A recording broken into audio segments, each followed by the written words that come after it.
बारिश की बूंदें खिड़की पर तेजी से टकरा रही थीं। रात के 11 बज चुके थे। पूरे घर में अंधेरा छाया हुआ था क्योंकि बिजली चली गई थी। नेहा डर के मारे कांप रही थी। उसने अपनी रज़ाई में सिर छिपा लिया, लेकिन गरज की आवाज़ हर बार उसके दिल को चीर जाती। भैया, वो फुसफुसाई और उठकर रोहन के कमरे की तरफ दौड़ी। रोहन अभी जाग रहा था। मोमबत्ती की हल्की पीली रोशनी में वो किताब पढ़ रहा था।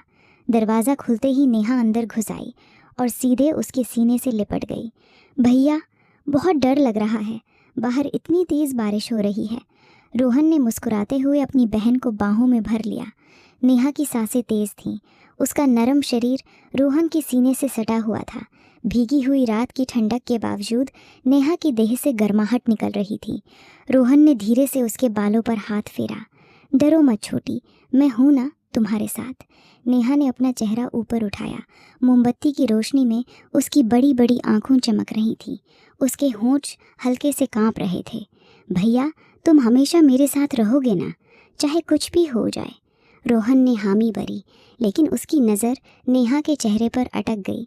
वो अब छोटी बच्ची नहीं थी, 22 साल की हो चुकी थी। उसके गालों पर हल्की लाली, होंठों की नमी और वो तरीका जिससे वो भैया बोलती थी, सब कुछ बदल चुका था। नेहा ने धीरे से कहा, भैया, मुझे लगता है मैं तुमसे वो प्यार करने लगी हूँ जो भाई बहन के बीच नहीं होना चाहिए। वाक्य अधूरा रह गया। रोहन का दिल ज़ोर से धड़का। वो कुछ बोलना चाहता था, लेकिन नेहा ने खुद को आगे बढ़ाया और उसके होठों को अपने होठों से छू लिया। बारिश की आवाज़, गरज की गड़गड़ाहट और दोनों की तेज़ सांसें सब एक साथ गूंजने लगे। उस रात नेहा और रोहन ने वो कदम उठा लिया जिसके बारे में उन्होंने कभी सपने में भी नहीं सोचा था। रोहन ने नेहा को अपनी बाहों में उठाया और बिस्तर पर लेटा दिया। नेहा की आंखों में शर्म थी, लेकिन प्यार उससे भी ज़्यादा था। भैया, मुझे रोकना मत, आज मुझे तुम्हारी पूरी तरह से चाहिए। रोहन ने नेहा के माथे को चूमा, फिर उसके गाल, फिर होंठ। दोनों एक दूसरे में खो गए। रात भर बारिश होती रही और दोनों की दुनिया बस एक दूसरे तक सिमट गई। सुबह जब सूरज निकला तो नेहा रोहन की बाहों में सो रही थी। उसके बाल बिखरे हुए थे, चेहरा संतोष से भरा हुआ। रोहन ने उसे देखा और मन ही मन सोचा, ये गलत है, लेकिन इतना सुकून पहले कभी नहीं मिला। उसके बाद दोनों का रिश्ता रोज़ नया रूप लेने लगा। जब माँ पापा सो जाते, नेहा चुपके से रोहन के कमरे में आ जाती। कभी वो रोहन की गोद में बैठकर पढ़ाई करती, कभी दोनों छत पर बैठकर चुपचाप एक दूसरे को देखते रहते। नेहा कहती, भैया, तुम्हारे पास आके लगता है सारी दुनिया रुक गई है। रोहन उसके बालों में उंगलियां फिराते हुए जवाब देता, तुम मेरी सबसे बड़ी कमज़ोरी हो नेहा। लेकिन धीरे धीरे घर में हवा बदलने लगी। माँ को कुछ शक होने लगा था। वो अक्सर पूछती, बेटा, तुम दोनों इतनी रात तक एक कमरे में क्या करते हो? नेहा हंसकर टाल देती, बस बातें करते हैं मम्मी। पापा की तबीयत भी ठीक नहीं रहती थी। वो सरकारी दफ्तर से लौटते तो सबसे पहले दोनों भाई बहन का चेहरा देखते। एक दिन पापा ने रोहन से कहा भी, बेटा, नेहा अब बड़ी हो गई है, उसका ख्याल रखना, लेकिन बहुत ज़्यादा भी मत चिपकना। रोहन ने सिर्फ सिर हिला दिया, लेकिन अंदर से घबरा गया था। फिर आई वो शाम जब सब कुछ लगभग खुलने वाला था। पापा उस दिन अचानक ऑफिस से जल्दी लौट आए। नेहा और रोहन नेहा के कमरे में थे। नेहा रोहन की गोद में बैठी थी।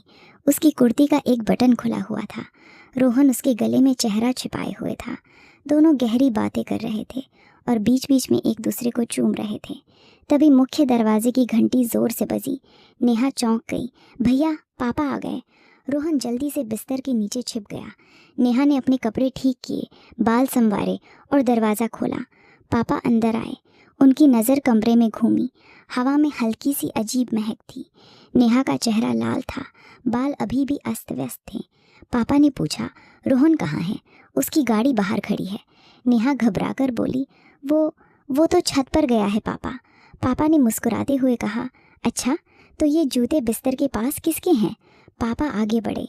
रोहन बिस्तर के नीचे सांस रोके पड़ा था। उसका दिल इतनी ज़ोर से धड़क रहा था कि लग रहा था पापा सुन लेंगे। पापा ने बिस्तर के पास रुककर जूतों को देखा, फिर नेहा की तरफ घूरा। नेहा, मुझे कुछ शक हो रहा है। तुम दोनों के बीच कुछ तो चल रहा है। मैं तुम्हारा बाप हूँ, सच्चाई बता दो। नेहा के आंसू बहने लगे। वो कुछ बोल नहीं पाई। पापा ने आवाज़ ऊंची की, रोहन बाहर निकला। मैं जानता हूँ तो यहाँ है। रोहन धीरे धीरे बिस्तर के नीचे से निकला। उसका चेहरा सफ़ेद पड़ चुका था। पापा ने दोनों को एक साथ देखा और ठंडी आवाज़ में बोले, आज रात को मैं सब कुछ जानना चाहता हूँ। अगर जो मैं सोच रहा हूँ वो सच निकला तो इस घर की इज्जत, समाज और तुम दोनों का भविष्य सब खतरे में पड़ जाएगा।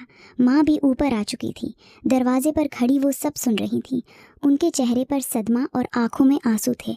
रोहन ने नेहा का हाथ थामा और धीरे से बोला, पापा हम बारिश अब थम चुकी थी, लेकिन घर के अंदर तूफान अभी शुरू ही हुआ था। पापा की ठंडी भारी आवाज़ कमरे में गूंज रही थी। रोहन नेहा का हाथ थामे खड़ा था। नेहा की उंगलियां कांप रही थीं, आंखों से आंसू लगातार बह रहे थे। माँ दरवाजे पर खड़ी थी, एक हाथ मुंह पर रखे, जैसे बोलने की हिम्मत ही न हो। रोहन ने गहरी सांस ली। उसकी आवाज़ धीमी लेकिन दृढ़ थी। पापा, हाँ, जो आप सोच रहे हैं वो सच है। पापा का चेहरा पत्थर की तरह सख्त हो गया। उनकी आंखों में गुस्सा, दर्द और निराशा एक साथ उभर आई। सच? तुम अपनी बहन के साथ? पापा का गला रुंध गया। रोहन, तू मेरा बेटा है। मैंने तुझे इतना बड़ा किया, इतनी उम्मीदें रखी, और तूने ये किया। नेहा रोते हुए आगे बढ़ी, रोहन के सामने खड़ी हो गई, जैसे उसे बचाने के लिए। पापा, ये सिर्फ गलती नहीं है। मैं भैया से प्यार करती हूँ। वो प्यार जो भाई बहन के बीच नहीं होना चाहिए, लेकिन हो गया। मैंने खुद को रोका, बहुत रोका, लेकिन हर बार जब वो मेरे पास होता है तो लगता है सारी दुनिया रुक जाती है। उसके बिना मैं सांस भी नहीं ले पाती। उसकी आवाज़ में इतना दर्द और इतना प्यार था कि माँ का दिल भी पिघलने लगा। माँ ने आंखें पोंछते हुए कहा, नेहा बेटी, ये क्या कह रही हो? समाज क्या कहेगा? लोग क्या सोचेंगे? हमारा घर, हमारी इज्जत। रोहन नेहा के कंधे पर हाथ रखा। उसकी आंखों में आंसू थे, लेकिन स्वर में अजीब सा सुकून था। माँ, पापा, मैं जानता हूँ ये गलत है। मैंने खुद को 1000 बार समझाया, लेकिन जब नेहा मेरी बाहों में आती है, जब वो भैया कहकर मेरी छाती से लग जाती है, तो सारी दुनिया भूल जाती है। वो अब मेरी छोटी बहन नहीं रही, वो मेरी जान है, मेरी सबसे बड़ी कमज़ोरी और सबसे सुंदर ताकत है। पापा ने एक लंबी सांस ली। उनकी आंखें बंद हो गईं। कुछ पल तक कमरे में सिर्फ बारिश की टपकती हुई आवाज़ और चारों की तेज़ सांसें सुनाई दे रही थी। फिर पापा धीरे से बोले, बैठो सब, आज रात हम सब कुछ खुलकर बात करेंगे। कोई झूठ नहीं, कोई छुपाव नहीं। सब चारों बिस्तर पर और कुर्सियों पर बैठ गए। मोमबत्ती की रोशनी अब भी हल्की हल्की जल रही थी। नेहा रोहन के बिल्कुल पास बैठी थी, उसका हाथ अपने हाथ में थामे हुए।